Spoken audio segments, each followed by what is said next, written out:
Indeed, the Lord likes to hold us by the hand. Nais ang Panginoon na maging malapit ang ating relasyon sa Kanya. Kaya naman, ang ating pag-aaral dapat ng Kanyang salita, ang paglapit natin sa Espiritu ng Diyos ay lumalim, tumaas, makalampas sa ordinaryo.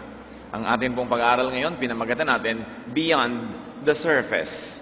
Lumampas sa mga pang-ibabaw lamang at lumalim-lalim, lalo pa nga kung lumalim ng mabuti sa pagkakilala sa Diyos. Salamat Diyos namin sa lapagkat kayo ay Diyos nagpapatawad. Kaya naghiling namin sa iyo ngayon, Panginoon, pakalinisin niyo po kami. Inihahayag namin sa iyo ang aming kakulangan, ang aming mga pagkakasala, ang aming mga kahinaan. Patawarin niyo po kami, linisin, palakasin, at paging dapatin na ngayon ay tumanggap ng inyong mga salita. Nawa sa pag-aaral namin ng Biblia, Panginoon, kayo po ang maging gabay. Turuan niyo kami, enlighten us, empower us to understand beneath the surface. And we ask, Lord, that even our spirituality will go beyond the surface. Mangusap po kayong may kapangyarihan, ilayo niyo kami sa mga sagabal, sa mga masasamang espiritu at masasamang tao. Sa mga may masasamang layunin laban sa amin, ipagtanggol niyo po kami, bigyan niyo po kami ng kapayapaan, palakasin ng aming katawan, patalinuhin kami nang maintindihan namin ang mensahe ninyo. Bigyan niyo rin kami, Ama, ng magandang pag-alaala. Give us good memory so that we may remember important things and apply them in our daily life. Be our speaker, Father. We ask you to walk in our midst, declare your glory and your teachings. In the name of Jesus, your Son, we pray. Beyond the surface. Ang Panginoong Hesus po ay napakaraming pagpapahiwatig sa kanyang mga alagad, maging sa mga publiko na pumupunta sa kanyang mga pagtuturo, na maraming layers ang katotohanan. Maraming mga parang sapin-sapin, kumbaga sa kakanin ang pagkakilala sa Diyos. May pang-ibabaw, may susunod na layer, at ito'y palalim ng palalim o pataas ng pataas, depende sa gustong marating ng tao. Mark 9:2-10.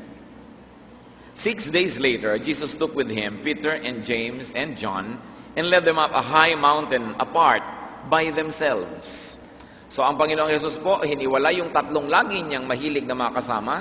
Ang Panginoon po kasi meron siyang 12 na mga apostoles, pero merong 3 doon sa 12 na yon na masigit lalo niyang kasama at nagkakasarilinan sila.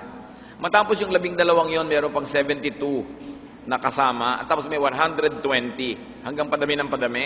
So there were layers of people who were close to the Lord. Itong 3, si Pedro, si Santiago at saka si Juan, ibinukod niya, isinama niya minsan at umakyat sila sa isang bundok. Nung makarating sila sa ibabaw nito, Mark 9, we continue.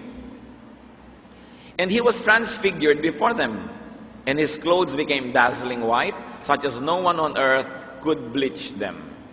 Nag-iba ang anyo ng Panginoon nung nandun na sila sa ibabaw ng bundok. Yung anyo na hindi nakikita ng marami, maging ng ilan sa kanyang mga alagad, nakita nung 3. Nagliwanag siya, ubod ng puti ng kanyang kasuotan, na hindi daw kayang paputiin ng sino mang naglalaba o nagkukula o nagkukulay ng mga tela, yung liwanag na naging liwanag ng kanyang kasuotan. Nag-iba. May nakita yung 3 na isang uri ng anyo ni Jesus na hindi nakikita ng iba. Verse 4, and there appeared to them Elijah with Moses, who were talking with Jesus. Then Peter said to Jesus, Rabbi, it is good for us to be here. Let us make 3 dwellings, one for you, one for Moses, and one for Elijah. He did not know what to say, for they were terrified. Hindi pa wari sapat yung kababalagan na nangyari na naiba ang anyo ni Jesus. Biglang nakita ng 3 kasama niya na nandun pa si Elijah at si Moses, kausap ni Jesus. Mga taong dapat ay kay tagal-tagal nang wala sa lupa. Alam natin na si Elijah ay tinangay ng nag-aapoy na sasakyan paakyat sa langit. Hindi nakita ng mga tao na siya ay namatay.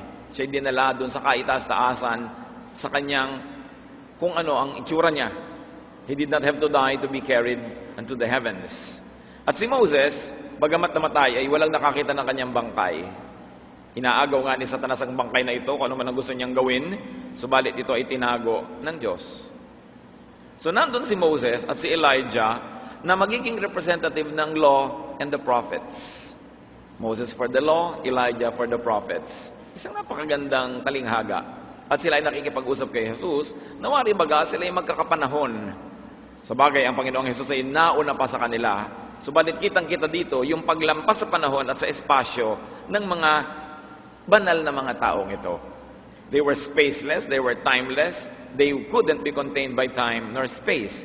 And in another dimension, in another form, they were talking, but were perceivable, audible, and visible to humans like Peter and James and John. Natural na takot ang mga ito, at si Pedro, lagi nang mabilis magsalita kaysa doon sa iba, nagsabi agad na, naku, mabuti pong nandito kami, gagawa po kami dito ng kubol, gagawa kami ng memorial, gagawa kami ng isang alaala para sa bawat isa sa inyo. Gagawa kami ng 3 mga kubol dito, 3 monumento, whatever that memorial would be, sabi, para maalala itong kakaibang pagkakataon na nangyaring ito. Verse 7, then a cloud overshadowed them, and from the cloud there came a voice. This is my son, the beloved. Listen to him. Parang hindi pa sapat ang nangyayari, sumali pa ang God in heaven sa usapan, at sinabi niya, ito ang kinalulugdan ko na anak. Sundin niyo siya, pakinggan niyo. Suddenly, verse 8, when they looked around, they saw no one with them anymore, but only Jesus. As they were coming down the mountain, he ordered them to tell no one about what they had seen until the Son of Man had risen from the dead. So they kept the matter to themselves, questioning what this rising from the dead could mean. Sa isang iglap, kung gaano kabilis ang nangyari, ganun ding nawala si Moses, si Elijah, at pati yung tinig. At bumalik sa dati niyang anyo si Jesus. At nung pababa na sila sa bundok, mahigpit ang kanyang bilin, huwag niyong ipamamalita ang inyong nakita. At nung sila ipababa na, nag-usap-usap muli ang mga ito, kung ano bang ibig sabihin ng pagbangon na muli sa kamatayan ni Jesus, sapagkat ito'y binanggit niya. Sabi, huwag niyo itong mababanggit hanggang hindi ako nabubuhay na muli. At sila ay bumaba sa dati nilang kinalalagyan. So the Lord transfigured only before Peter, James, and John. There was obviously an inner circle. And what do we see here? That greater truths, greater revelations are not for all. They are not for just anyone. Hindi ipinapakita at hindi ipinagkakaloob kung kani-kanino na lang ang malalalim, matataas ang mga bagay ng espiritualidad. Maging ang Panginoong Hesus, meron siyang babala tungkol sa pagtuturo ng mga sobrang mga mahahalaga at delikadong bagay kung kani-kanino na lang. Matthew 7:6, do not give dogs what is sacred. Do not throw your pearls to pigs. Bili niya yan. Huwag kayong turo ng sobrang matataas at malalalim at masaselang mga bagay, sabi niya, sa mga aso o sa mga baboy. Sa kultura po ng Israel, mababa ang pagtingin nila sa mga aso. Bagamat yan ay naiba, lalong-lalo sa ibang kultura sa mundo na mahalaga yung aso, sa kanila, yon at ang baboy ay kinoconsider na marumi. Kaya ang sabi niya, huwag kayong nagbibigay ng mga banal, magagandang mga bagay sa hindi naman kayang kumilala, kumilatis at magpahalaga dito. At sinabi pa niya, they will trample them under feet, turn back, and attack you. Pag binigyan daw ng perlas ang mga baboy, anong gagawin nila? Sapagkat ang gusto nila ay kaning baboy. Ano nga naman ang pagpapahalaga nila sa perlas? Yuyurakan lang nila ito, dudurugin sa kanilang mga paa. Ang pagkatapos babalingan nila yung nagbigay sa galit nila na wala naman silang nakitang halaga sa ibinigay at susugurin pa nila yung nagbigay. Sabi ganyan ang mapapala ninyo kung ang sobrang matataas na bagay ay inyong ipaabot sa mga taong masyadong mababa ang kalagayan ng pag-iisip. Hindi kayo mauunawa. At nangyayari yan mga kapatid kahit sa pang-araw-araw na buhay, isang napakalaking bigat na pasan ng mga matatalinong miyembro ng pamilya na hindi siya nauunawaan ng mga ibang miyembro ng kanyang pamilya na iba ang antas ng karunungan. Napakahirap yung ikaw yung kaisa-isang nakapag-aral, tapos naliligiran ka ng mga hindi nag-aral at laging hindi ka nauunawaan. Kasi mamasamain ng mga mangmang ang di nila nakakayang unawain. Basta hindi nila naintindihan, mali agad yon sa kanilang equation, kaya masama ka agad. Nagbigay ng babala ang Panginoon, may mga bagay na para sa lahat, may mga bagay na iniingatan mo kung kanino ay pinagkakatiwala dahil mamasamain lang nila at pati ikaw ay kanilang sasalakayin. Anong lesson natin dito mga kapatid? Do not disqualify yourself from more revelation. Gusto naman ng Panginoon na damihan ang nakakakilala sa Kanya sa mas malalim na paraan. Pero kailangan ilagay mo yung sarili mo sa katayuan na hindi ka matatawag na aso o baboy. Ibig sabihin, nalalaman mo kung ano yung mahalaga at hindi mahalaga. Hindi ka nabubulag doon sa gutom mo lamang, sa pangangailangan lang na yung sikmura, sa here and now, kundi malayo ang naabot ng isip. At yan ay napagpapasyahan na gawin ng tao. The will of the human person is great, that you could will yourself into understanding greater things. Pero tulad ng, pag nagsabi tayo ng isang lihim sa isang tao, tapos bukas kumalat na, hindi ka na magsasabi uli sa kanya dahil nadala ka na eh. Yung tao pala na yun hindi trustworthy. So kung meron bang itinuturo sa atin na mataas na bagay, meron bang ipinapaunawa sa atin ng Diyos o ang kanyang alagad, nauunawa ba natin? O sinasayang natin at minamasama, hindi ka natuturuan muli. Sa 12, 3 lang ang nakakita ng ganitong anyo ni Jesus. What can we do in life, brothers and sisters? We should dig deep or deeper for more revelation. Kung ating babalikan yung eksena na sila nasa ibabaw ng bundok na ibang anyo ni Jesus, nandun si Moses, nandun si Elijah, nandun ang God, the Father in heaven, tapos yung mga ibang disciples niya, may iba sigurong ginagawa. Maaring nananalangin sila, maaring sila ay nag-aaral ng salita ng Diyos, pero wala silang kamuang-muang doon sa nangyayaring mataas na bagay.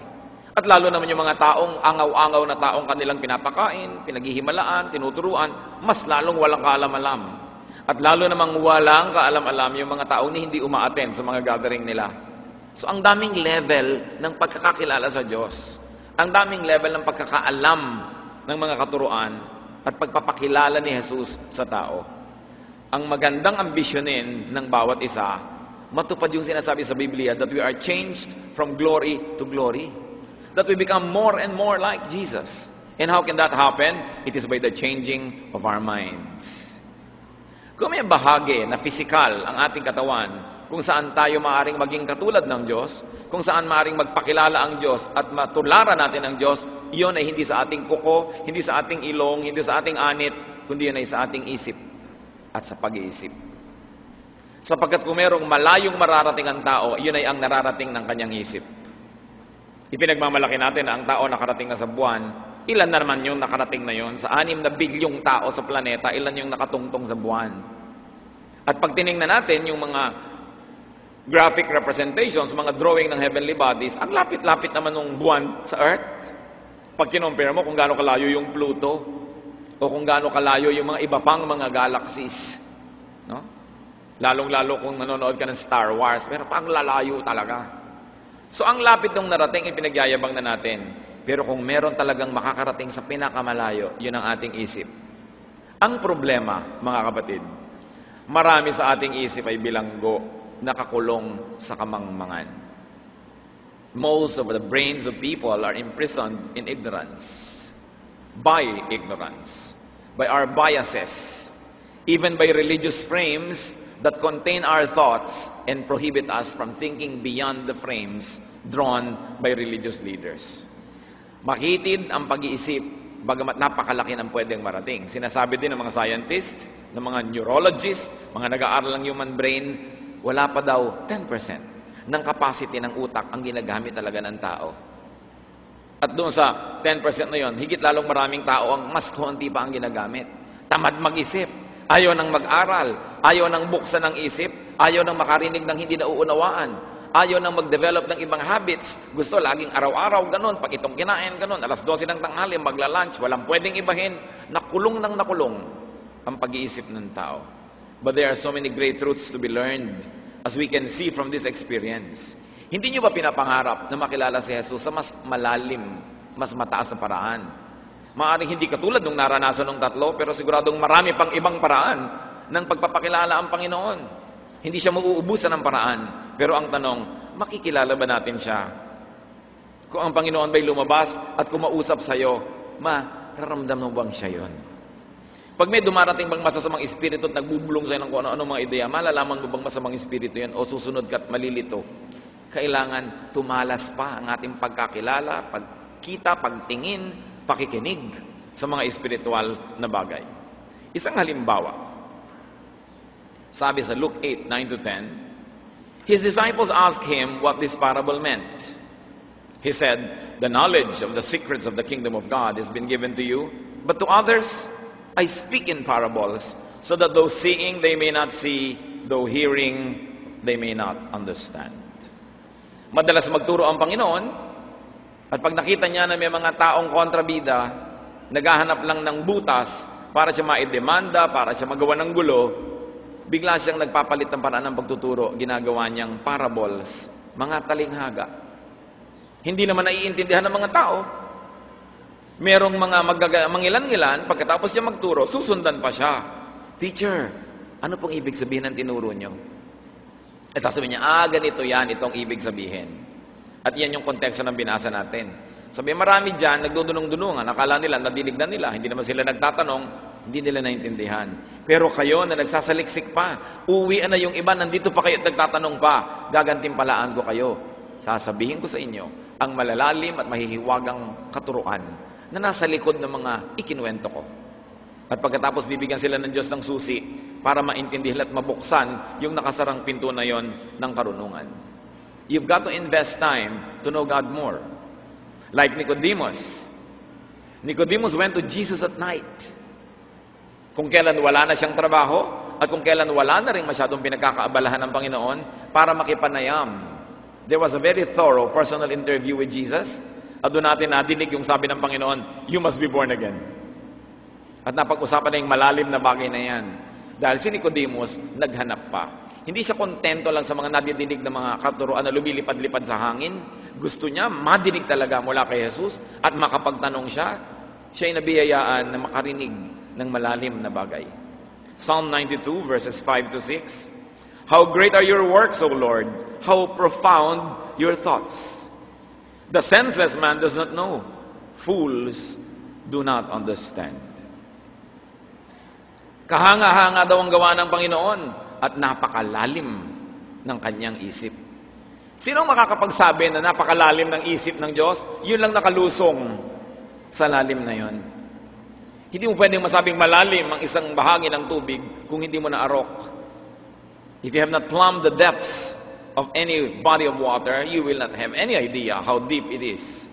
Sabi niya, yung mga taong walang mga kalaman, sabi ganoon, ang mga mangmang at mga hangal, di nila mauunawa ang mga bagay na ito.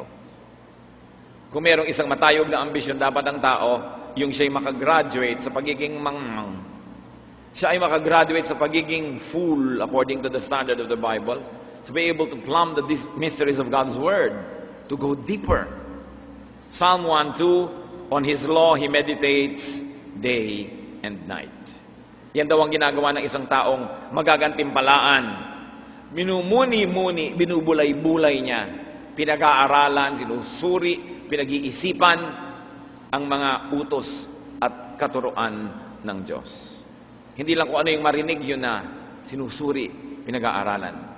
Mark 1:35, very early in the morning, when it is still dark, Jesus got up, left the house, and went off to a solitary place where He prayed. At ito ang isa sa mga hindi naman talaga inilihim, pero nakikita natin na pinanggagalingan ng napakaraming kapangyarihan ng Panginoon noong mga panahon na yon. Siya'y madalanginin. At iniiwan niya yung bahay, iniiwan niya yung mga kasama na nanahimik siya sa isang lugar para makipagniig sa Diyos. Aloneness with God will show many beautiful things. Tayo ba sa pagbabasa ng Biblia?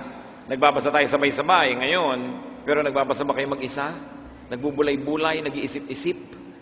O kung ano na lang ang sabi nung guide, eto kahulugan yan. Ang gumawa din ng guide, kapwa mo rin yung tao, bagamat maaring, mas marami siyang ginawang pagsasaliksik. Pero kung anong karapatan niya, humingi sa Diyos ng karunungan, yun din ang karapatan mo, karapatan ng bawat isa. At kung may ipinagkalooban sa kanya, hindi ibig sabihin na pakyawan niya lahat yon. Maaaring may ipagkaloob sa iyo, sa iyong personal na pananalangin. Kaya hindi natin dapat iniaasa sa iba, sa mga devotionals, sa mga guide, yung ating personal time with God. You may want to read it a little bit, to depend on it a little bit, but you cannot totally depend on it. Kailangan meron kang personal na pag-iisip. Bakit? Sapagkat yung salita ng Diyos, dapat personally na-apply mo sa iyong buhay, sa iyong konteksto. Ang buhay mo, iba sa buhay ni Juan, iba sa buhay ni Tekla, iba sa buhay ni Maria. So hindi mo pwedeng sabihin na pag-a-apply ni Maria sa Word of God, ganun din ang pag-a-apply mo. Magkakaiba tayo lahat. At kailangan mong angkinin sa isang personal na paraan ang salita ng Diyos. Unawain ito at ito ipamuhay sa napaka-personal na paraan. Hindi pakyawan. What is good for Peter is not always what is best for John. Yan ang isa sa kumisan ikinalulungkot ko, nawawala sa mga Christians. Nawawala yung individual self. Nagiging corporate lahat. May magbabasa ng Biblia, sabihin, etong ibig sabihin niyan, i-apply nyo sa buhay nyo, at yun ang application. Well, it may be right and it may work, pero hindi ka dapat mawala ng personal na pagsusuri, personal na pag-a-apply. Kasi, kahit sino pa yung speaker dyan, hindi niya alam ang lahat ng konteksto ng buhay mo, kapatid. Kailangan, ikaw ang sumuri. At kung paano mo susundin yung salita ng Diyos sa paraang magbibigay sa iyo ng pinakamalaking gantimpala. In our spiritual quest, we have to climb higher for mountaintop experiences. Nakita nyo, pwede naman makipag-usap sa kanila si Jesus sa isang sulok, sa isang gilid. Ba't kinailangan umakyat ng bundok? Mayroong isang bagay na kamangha-mangha sa mga bundok, lalo sa Biblia. Laging doon sa taluktok nun, nakikipagniig ang Diyos. Hindi naman lagi as in 100%. Pero andalas. Sa Exodus 19:20, the Lord descended to the top of Mount Sinai and called Moses to the top of the mountain. Doon sila nagniig. Ang Diyos mula sa kalangitan bumaba sa ibabaw ng bundok. Itong tao naman na nasa lupa, sa patag, pinaakyat sa ibabaw ng bundok. You see that there is a meeting point? If you want to really meet with God, you've got to leave your comfort zone. You've got to leave your mundane, daily existence, transcend your daily chores, and go up to your mountaintop. In response, God goes down from heaven. May effort siya, may effort din ng tao para magtagpo sa isang lugar na matatawag nating tagpuan ng Diyos at ng tao. Tao man, mga kapatid, may tagpuan. Sobrang talino ka, sobrang kulang sa katalinuhan itong kasama mo, nagtatagpo kayo kung saan. Pinapababa mo ng konti yung level ng discussion at siya may tumitiyad-tiyad para maabot-abot niya sa abot ng kanyang makakaya.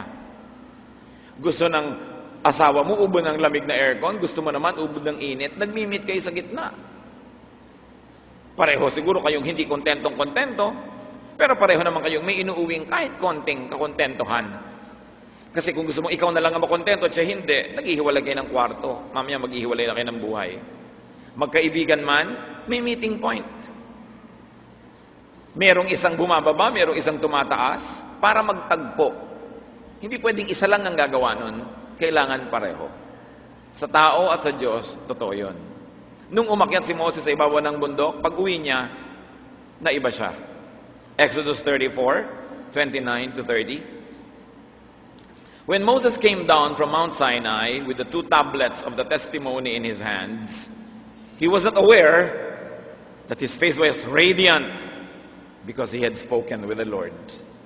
When Aaron and all the Israelites saw Moses, his face was radiant, and they were afraid to come near him. Kung si Jesus sa ibabaw ng bundok ay nagliwanag, itong si Moses na natapunan ng liwanag ng Diyos, reflected that glory. Walang liwanag na nagmula sa kanyang loob palabas, sa Diyos yun ang galing, pero dahil sa tinamaan ng liwanag na yon, he reflected it. At nung bumaba siya, nagliliwanag siya. Natakot ang mga tao sa kanya. Dahil umiilaw siya nung bumaba. Ang mga tunay na pakikipagniig sa Diyos, nagkakaroon ng epekto sa tao. Kahit sa itsura ng mukha niya, alam na alam mo, uy, maka-Diyos siya. Makikita mo madalas, hindi naman siguro lagi. Pero alam na alam mo rin pag kinukubabawa ng 5 masasamang espiritu ang tao ito. Kasi yung mukha niya, kitang-kita mo kahit nakangiti. Alam na alam mo na may mga gulo sa kalooban. Hindi maikukubli. Si Moses nagliwanag. Pero marami tayong ibang uri ng pagliliwanag. Kuminsan sa kilos mo, sa salita mo, nagliliwanag ka. Alam ng mga tao, meron siyang spiritual experience. That may not always be visible, that can be audible, or that can be felt. Pero walang tao na humaharap sa Diyos ang nananatiling pareho lang. Nagkakaroon siya ng pagkakaiba doon sa mga hindi nakaharap ang Diyos. What do you do in your spiritual life, brother and sister? Travel to your wilderness. Ang Panginoong Jesus man, Matthew 4:1, then Jesus was led by the Spirit into the desert. Pwede naman siyang tuksohin sa bayan, sa baryo, ba't kailangan doon sa malalayong mga ilang na walang tao?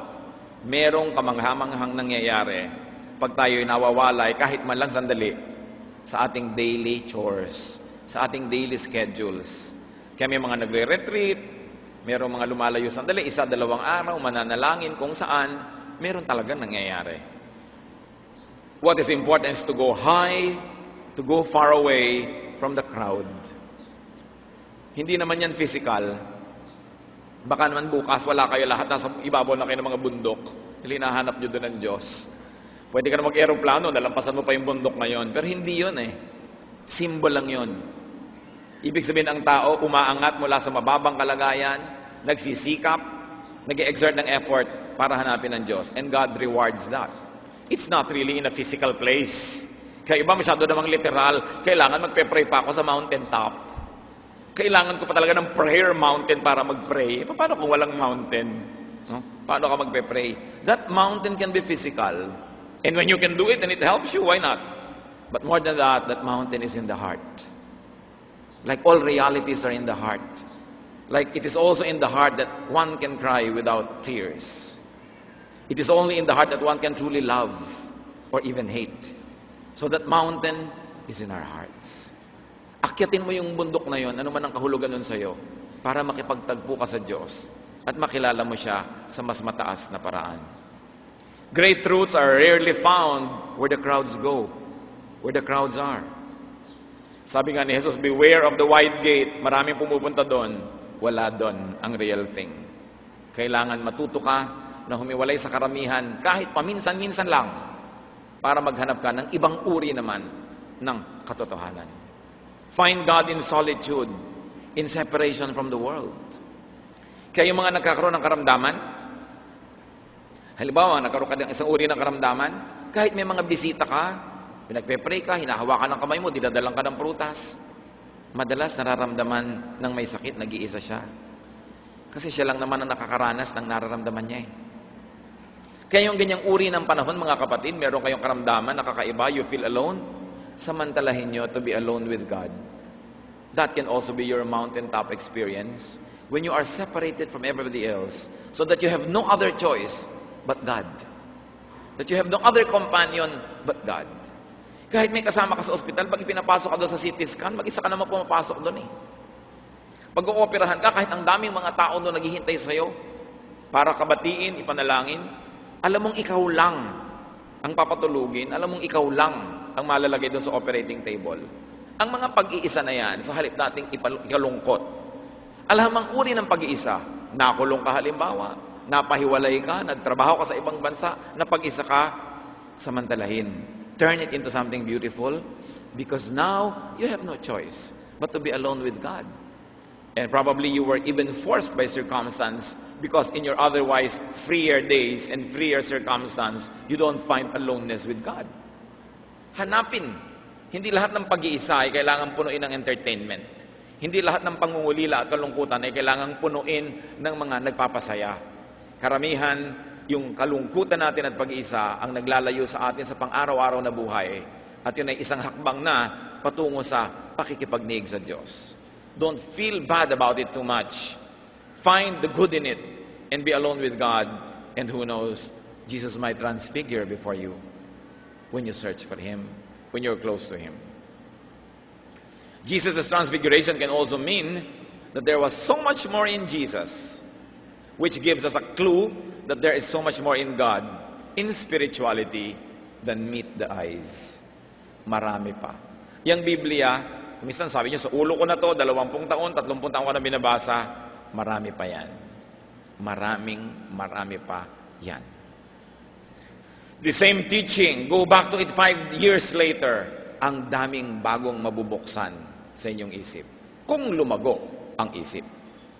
Kaya dapat lumalago. Go beyond the merely visible. Go beyond the merely normal or human. Romans 6:19, I put this in human terms because you are weak in your natural selves. Ano po ang sabi ng may akda? Ganito ako magsulat. At ang ibinibigay ko mga halimbawa sa inyo ay pang-araw-araw na buhay na halimbawa Kasi mahina kayo, hindi nyo kayang maintindihan pag itinaas ko. So nag-uusap tayo sa level na ito. Pero huwag niyong isipin na yan lang ang level ng turo at pagtuturo. Diyan lang ako nagtuturo dahil yan pa lang ang kaya niyo maintindihan. Kaya halimbawa, grade 1 ka, tinuturuan ka, may lesson plan. Itong si grade 1 pupil na nakaka 100, mataas ang grade, laging very good. Sa kanyang kakulangan ng karunungan, akala niya, alam na niya lahat. Pwede siyang maging mayabang. First honor siya. Pero sa grade 1, from an all-knowing grade 1 pupil, he or she becomes a gullible grade 2 student. From an all-knowing high school graduate, you become a gullible college freshman. Then another cycle of learning happens.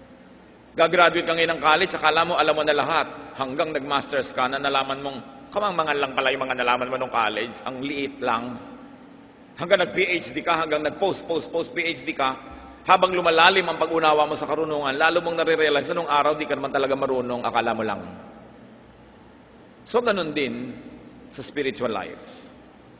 Naintindihan mo na yung mga basic concepts, akala natin, alam na natin, hindi yun ang sinasabi na ipinakita ni Jesus. Sa pagbabago ng kanyang anyo, sinasabi niya, akala nyo, kilala nyo na ako, ha? Hindi pa, meron pa ako ilalabas na ganito. At kung nakilala mo na yon, katulad ni Moses, siya man ay nagbago ng anyo, pero ang konti pa rin ang alam niya. What we know is little. What we do not know is immense. And you begin to be wise first by accepting that you are not. Hindi tayo pwede maging palalo at hindi natin pwede masabing, alam ko na lahat yan, kahit ka pa nagpakadalubhasa. Sapagkat ang nagpapakadalubhasa, bagmat lumalalim ang alam, kumikitid naman ang alam. Nalilimit lang siya doon sa pinag-aaralan niya. All other areas, mangmang din siya. So walang pwedeng magmalaki.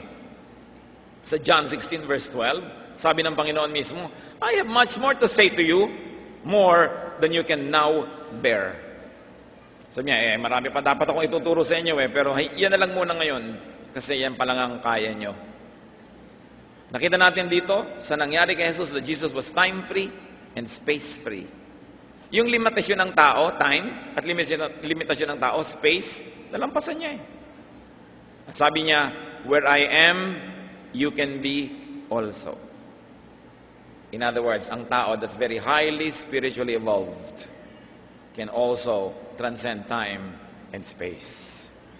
Because the limitation of time and space are imposed only on those that live in the material world. And we know that a part of us is beyond this world because it came from God. Napakalaki ng mararating ng isip, ng pananalig, ng kakayahan kung ang tao, lalampasan niya yung kanyang comfort zone. So do not get stuck in and do not settle for superficial things and meanings. Dig for gold. Isang halimbawa, isang classic example ng pagkakamali ng pagbabasa ng katuruan. John 6:51 to 52. Sabi ng Panginoong Jesus, I am the living bread that came down from heaven. If anyone eats of this bread, he will live forever. This bread is my flesh, which I will give for the life of the world. Then the Jews began to argue sharply among themselves, how can this man give us his flesh to eat? Sabi ng Panginoon, ako ang tinapay ng buhay, ang katawan ko ay tinapay. Kainin ninyo ako at magkakaroon kayo ng buhay na walang hanggan.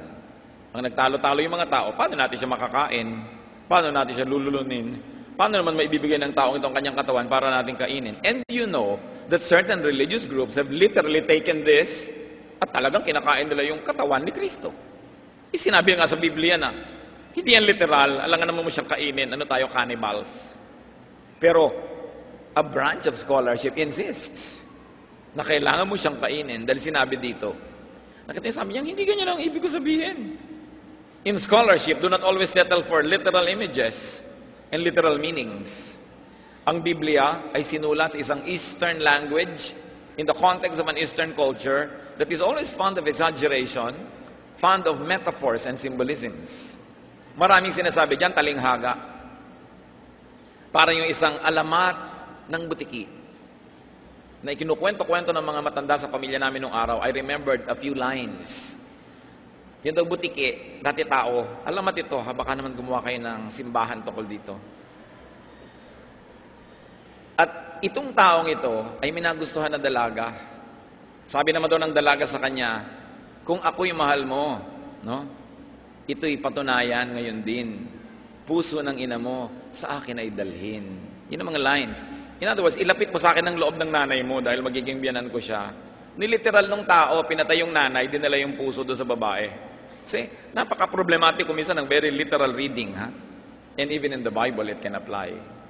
Maraming gulo ang papasukin mo pag ipinilit mo yung improbable na literal reading. Nangyari na yan sa panahon ng Panginoon at marami pang iba na nangyayari. Si Nicodemus, ruler of the synagogue, magaling na tao, edukado, nagpunta kay Jesus. Sabi ng Panginoon sa John 3:3-4, in reply, Jesus declared, I tell you the truth, no one can see the kingdom of God unless he is born again. Verse 4, how can man be born when he is old? Nicodemus asked, surely he cannot enter a second time into his mother's womb and be born? So ang sabi ng Panginoon, kailangan kang ipanganak na muli. Sabi niya, paano yung matatanda na? Paano sila papasok muli sa sinapupunan ng mga nanay nila? At lalong malaking problema kung namatay na yung nanay, paano? Paano sila ipapanganak na muli? Ang ibig sabihin lang pala naman ni Jesus, kailangan kang magbagong loob. Hindi naman talaga ipanganak ka muli, literally. But when people continue to make a lot of literal readings on this, you'll get into trouble. A very literal and uninformed reading of Scripture can lead to such mistakes.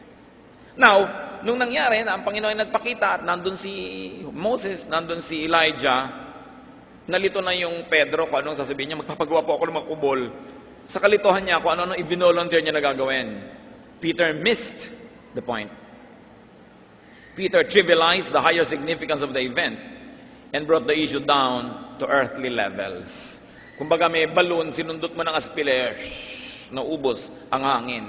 Ang ganda-ganda nung nangyayari, nagpapakita si Jesus ng posibilidad ng uri ng pagpapakilala niya sa tao, nagbubuka siya ng pinto, nagpakita siyang nagniningning, nandun si Elijah, nandun si Moses, ang naisipan ni Pedro magpagawa ng monumento. Papagawa po ako monumento. Yung sa kagustuhang may masabi, kahit mali na yung sinabi, at hindi na yun ang pinakamaganda, yun ang ipinilit niya. Lumiit yung kahulugan ng event. Mga kapatid, kahit sa personal na buhay natin, may ang laki-laking bagay, pero pag hindi natin tinrato na maganda, lumiliit. May ginawang pagpapakasakit sa iyo ang isang tao, tapos binaliwala mo, pinaliit mo. Merong napakagandang katuruan, pero hindi yun ang pinansin mo. Ang pinansin mo, isang problema, pinaliit mo. Madalas yun. Sa katunayan, maraming mag-asawa ang nagkakalayuan ng loob kasi yung ginagawa ng isa, minamaliit ng isa. Hindi niya nabibigyan ng ganung pagpapahalaga. Hindi nabigyan ni Pedro ng ganung pagpapahalaga yung event. Ang naisip niya, magpatayo ng memorial para doon. Kaya yung isang babae din, sa tabi ng balon, nakipanayam sa kanyang Panginoon. Tanghaling tapat, tinawid ng Diyos ng Panginoong Jesus ang disyerto at nakatagpo niya yung babae sa balon, umiigib. John 4:1-15 yung pinagkunan niyan, but we'll read a few verses. Sinabi ng Panginoon, alam mo, ako, tubig na buhay. Kung may iinom sa akin, magkakaroon siya ng buhay na walang hanggan. Jesus answered, verse 13, everyone who drinks this water will be thirsty again, meaning the water in the well. But whoever drinks the water I will give him will never thirst. Indeed, the water I give him will become in him a spring of water welling up to eternal life. The woman said to him, Sir, give me this water so that I won't get thirsty and have to keep coming here to draw water. Nakita niyo yung sinasabi ko, ang taas-taas ng level, pinababa. Sabi ng Panginoon, ako ang tubig na buhay. Pag ako ay nainom mo, di ka na mauuhaw pa. Sabi ng babae, aba, gusto ko po yung tubig na yan. Painumin niyo ako para hindi na ako magpapabalik-balik dito para umigib. Ibinalik niya yung tubig doon sa literal H2O. Pinababa na naman. At kung minsan may kausap tayong ganyang tao, mapipilitan kang ibaba ang discussion kasi hindi siya handa. You're offering people the world and they reject it because they want a little tiny thing. So you are forced to give them the crumb, the little thing, because they are not ready for the big thing. So in our spiritual life, go for the higher level. we are speaking in very, very mysterious things and ways because the subject is very mysterious. Dalangin ko magkaunawaan tayo sa isang level ng pag-iisip kung anong pinag-uusapan natin dito. Colossians 3:2, set your mind on things above, not on earthly things. In reading the Bible, read for gold. Dig deeper. Go for the meat. Sinabi niya sa New Testament, ano? Gatas na naman ang ibibigay ko sa inyo? Pangbata lang yan. Dapat kumakain na kayo ng mga karne, mga matitigas na bagay. Pero hindi ko na kayo mabigyan yan kasi hindi na kayo makatunaw ng mahihirap na bagay. Gusto nyo lang laging madali. Laging yung madaling tunawin. Gusto yung madaling teaching lang. Yung madaling mga katuruan lang. Pagka ganun tayo ng ganun, hindi tayo aasenso. At ito ang dapat nating pansinin. Matapos na si Jesus ay magkaganon, nagpakita sa kanila, nagniningning, nakita nila si Moses, si Elijah, nadinig nila ang boses ng Ama sa langit. Nung pauwi na sila, pinagtausapan na naman, ano ba yung sabi niya tungkol sa kamatayan? They missed the entire thing. Bumaba na naman yung level ng discussion. The disciples couldn't and wouldn't get into and stay in the high level. Mark 9:9-10, let's reread. As they were coming down the mountain, Jesus gave them orders not to tell anyone that what they had seen until the Son of Man had risen from the dead. They kept the matter to themselves, discussing what rising from the dead meant. Tingnan nyo yung husay ng pagkakasulat. Dalawang bagay. Sabi ni Jesus, huwag niyong babanggitin ang nangyari sa ibabaw ng bundok hanggang ako ay bumangon na muli sa kamatayan. Ang naging problema nila, ano ba yung pagbangon sa kamatayan? Nalimot nila yung real thing, yung nagpakita sa kanila si Jesus sa ibang anyo. They settled for the easier topic and they forgot the one of higher significance. Kahit sa mga tao, mga kapatid, kaya marami nag-aaway because you settle for the low, little things that are quarrelsome and forget the big issues. Sa mag-asawa madalas, gagalit ka, nalimutan ang anniversary nyo, papalakihin mo na, pero hindi mo naalalang araw-araw, hindi naman nyo nalimutan umuwi sa'yo. Na araw-araw hindi naman nalimutan itong si babae na ikaw ay ipaghanda ng pagkain, mahalin. Pero nalimutan niya ang isang bagay. Yun ang issue, yung pag-aawayan. Kasi merong nililimot na malaking bagay at nagfo-focus sa maliit na bagay. In the absence of big things, small things become big to small minds. So you will know the size of your mind by the kind of thing and the size of thing that makes you angry. And the size of thing that you can give to people who matter. Kung ang liit-liit ng pwede mong ibigay sa mga taong mahalaga, ang liit ng pananaw mo sa kanya, sa iyong sarili, at sa buhay nyo, at sa inyong relasyon. Ano ang malaki? Ano ang maliit? Wala nun. Depende lang yon sa iyong point of view. Halimbawa, bumibili ka sa isang department store. Paano malalaman ng tindera kung ikaw ay mayaman o mahirap? May pera o wala? Sinabi, magkano yan? 10,000 po. Ay, ang mura. Diba? Mga pera to. Pero pag siyang 10,000, ha? Ang mahal naman. Ay, wala siyang pera. So yung 10,000, wala naman yung ginagawa sa buhay. Pero nasan ka? Nasa ibabaw ka ba nun? Nasa ilalim ka nun? Ibibisto mo sarili mo. So the size of a thing is not its own size. It's your size that will make it big or small. So a mind must be big. Big enough so that many things will become small. May pagkukulang sa iyong mahal mo sa buhay, sabi mo, maliit na bagay yan. Kasi ang tinitingnan ko, yung malalaking bagay na namamagitan sa atin. Pero sa kawalan na ng malalaking bagay, nagkukot-kot ka na at nagbubungkal ng maliliit na bagay kasi wala namang malaki. Kaya ang buhay, mga kapatid, dapat may malaki. May malaki ka, Diyos. May malaki ka ng mga layunin, maglingkod sa Diyos, maglingkod sa bansa, mahalin ang sangkatauhan, protect the environment, love the children, malalaking issues. Pero pag wala ka nun, ang liit-liit na bagay, nagagalit ka na, nawawala ka na ng sigla. Kasi wala namang malaki sa buhay mo eh. So, huwag nating papaliitin ang malaki. Palakihin natin ang ating isip para magkasya ng magkasya ang palaki ng palaking mga bagay. There are people in very low levels of consciousness. Sinasabi yan sa Biblia. Sinasabi yan sa Biblia. 2 Peter 2:12. But these men blaspheme in matters they do not understand. They are like brute beasts, creatures of instinct, born only to be caught and destroyed. And like beasts, they too will perish. mabibigat na mga pangungusap. May mga tao daw na sa mga bagay na espiritual ay napakahilig gumawa ng mga kasalanan, kung ano-anong pinagsasasabi, kung ano-anong away ang sinusuot, dahil lang sila yung mangmang. Di naman nila talaga alam, di nila naintindihan. Para daw silang mga halimaw, para lang sila mga hayop sa parang mga nilalang na nabubuhay lang para mabuhay. Walang mas mataas na layunin, na bagay lang daw sa kanila ay mahuli, lapain, kainin, o pakinabangan. At may mga tao daw na ganon. Nakita nyo ang tao, sinusukat, hindi sa tangos ng ilong, hindi sa kulay ng balat, hindi sa height, hindi sa yaman, sinusukat siya sa size ng kanyang utak. Dahil yung utak natin, doon dapat magkasya yung Diyos. Kung ang liit nun, paano? Doon dapat magkasya yung mga mahal natin sa buhay. Doon dapat magkasya yung mga problema natin sa buhay. Kaya dapat ang utak laging pinapalawak. At isang pagpapalawak niyan, huwag matakot magtanong. Kung hindi nakukuha ang sagot agad, maghintay. Huwag makipag-away sa taong iba yung pananaw kaysa sayo. Baka magkaiba lang kayo ng level o approach ng karunungan. Siya coming from the east, ikaw coming from the north. Yung isa coming from the west. At nagtatalo-talo kayo kung nasa ng araw, nasa likod mo, nasa harap mo, nasa ibabaw mo. Pero punto de vista nyo lang lahat yon. Ang mga taong mangmang mahilig mag-away. Kasi sa kanila, ang hindi nila nauunawa, dapat puksain, dapat sirain. And that is very true, even in religious discourse. What else can we learn here?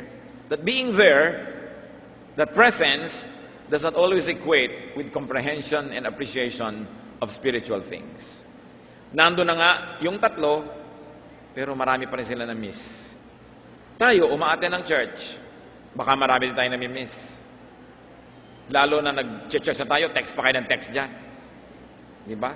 Kasi hindi mo maintindihan kung anong nangyari talaga. O kaya nandiyan ka nga, wala ka ibang ginagawa pero lumilipad ang isip. May remiss pa rin. Merong ang tagal-tagal na 15 years nang nag-church. Hindi pa malaman kung saan hahanapin yung Titus. Akala relo. So ano yun? Kailangan hindi ka lang nandun, kundi matalas ang iyong mata, nakikiramdam, naghahanap ng mga pag-aaralan. Hindi katulad nitong tatlong to, himalang pagkalaki-laki yung nakita, ang problema, anong kahulugan ng pagkabuhay muli ni Jesus? Nalimutan nila yung big issue. So let us let our spiritual experience get beyond just being there, just being here. Be ready for higher, deeper, and wider spiritual experiences and revelation. John 3:12, the Lord speaks, I have spoken to you of earthly things, and you do not believe. How then will you believe if I speak of heavenly things? Sabi, ang liliit na nga ng bagay na sinasabi ko, hindi nyo pa mapaniwalaan. Kung nilakihan ko pa, paano? In spirituality, we should ask, seek, and knock for more. Huwag kayong makontento sa konting alam, sa paulit-ulit na alam. At kahit magbago tayo ng pananaw, ng punto de vista, kung yun ang hinihingi ng nagbabagong antas ng ating karunungan, gawin yun. Lumalaki ka na, ayaw pang iwan yung sapatos mong nililiitan na ng iyong paa. Sa panghihinayang mo sa sapatos, ayaw mong palakihin ang iyong paa.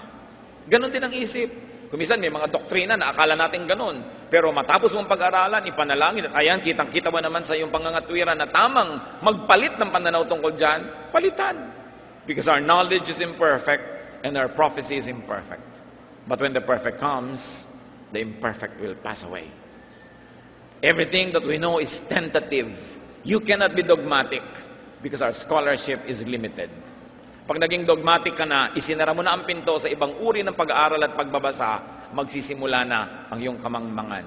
Magsisimula na ang iyong judgmentalism and self-righteousness. Matutulad ka sa mga Pharisees, Sadducees, the religious leaders of Jesus' time, which and for whom he reserved his most bitter words. Matthew 7:7, ask and it will be given you. Seek and you will find. Knock and the door will be opened to you. Be ready to climb your mountain, to get to your desert and wilderness when you can meet God. So let's open our eyes and ears.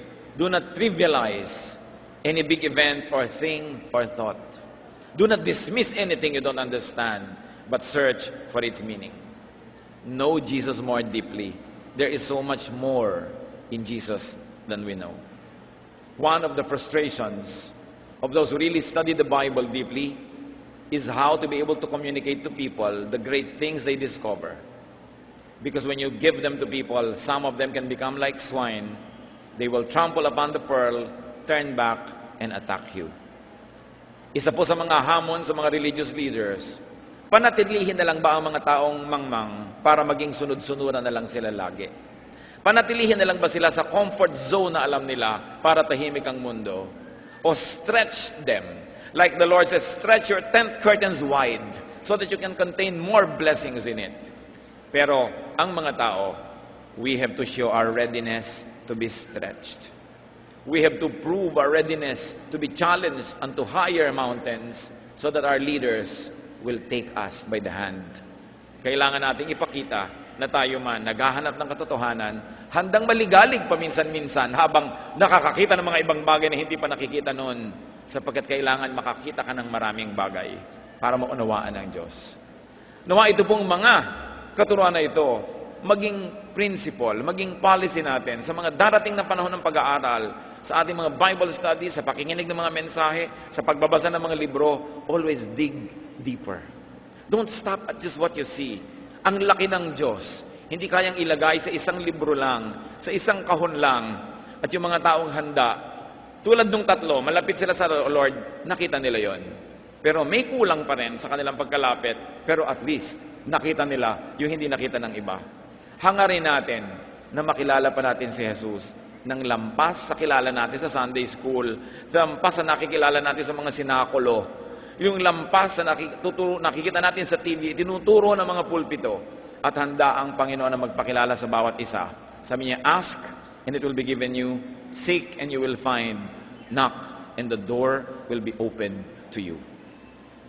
Diyos namin sa langit, dalangin namin ang mga ganitong hamon. Maging seryoso kami, Panginoon. Nais namin kayo makilala pa. We don't want to just attend religious services. We don't want to just sing and stand and give our tithes and offerings. We want more of you.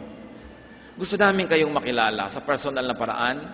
Salamat nakikilala namin kayo sa pamamagitan ng pagpapakilala ng mga scholars, ng mga preachers, ng mga teachers. Pero nawa, Panginoon, bawat isa sa amin, magkaroon ng pakikipanayam sa inyo na personal. Magpakilala po kayo. Binubuksan namin ang puso namin sa iyo, O Jesus. Magpakilala kayo ng higit sa alam namin ngayon. Para tumaas ang aming espiritualidad, makita namin kung ano talaga ang saysay ng Biblia sa aming buhay, at lalo naming maipamuhay ang iyong kalooban. Manalangin tayo, personal mga kapatid. Magbukas tayo ng puso sa ating Ama sa Langit. Magbukas tayo ng puso sa Panginoong Jesus. At hilingin natin na makilala pa natin siya higit sa pagkakakilala natin ngayon. Kung anong kailangan nyo, hilingin nyo. Kailangan ba natin mas maging matyaga, magbasa, makinig, mag-aral? Kailangan ba natin ang mas madagdagan yung memory para tatandaan natin ang pinag-aaralan? Sa isip nangyayari ang lahat. Italaga ang mga isip sa Panginoon, buksan ang isip sa Diyos, at hingin na ito'y kanyang pagpalain. Panginoon, sa sandali ng pananalangin ng iyong mga anak, dinggin nyo. At nawa maging pinto ito sa lalo pang maraming pagpapakilala nyo sa amin. Makilala nawa namin ang tinig nyo pa nagsasalita kayo kahit ito through other people's mouths. Makita namin ang presensya nyo kahit through the presence of other people. Makilala na pa namin kayo, Panginoon. Nais naming maging tulad nyo. Let's be alone with the Lord in prayer, and may the Lord continue to reveal Himself to each one of us.